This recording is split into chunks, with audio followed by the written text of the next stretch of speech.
শিশুর বয়স ৬ মাস হওয়ার পর মায়ের বুকের দুধের পাশাপাশি বাড়তি খাবার দেওয়ার পরামর্শ দেন পুষ্টিবিদরা।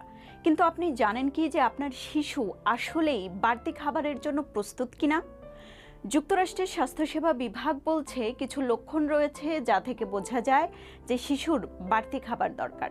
আপনার শিশু যদি রাতে ঘুম থেকে উঠে যায় এবং ঘুম থেকে ওঠার পরে খাবার খুঁজতে থাকে, তাহলে বুঝতে হবে যে তার শারীরিক বৃদ্ধি দ্রুততর হচ্ছে এবং তার অতিরিক্ত খাবার দরকার।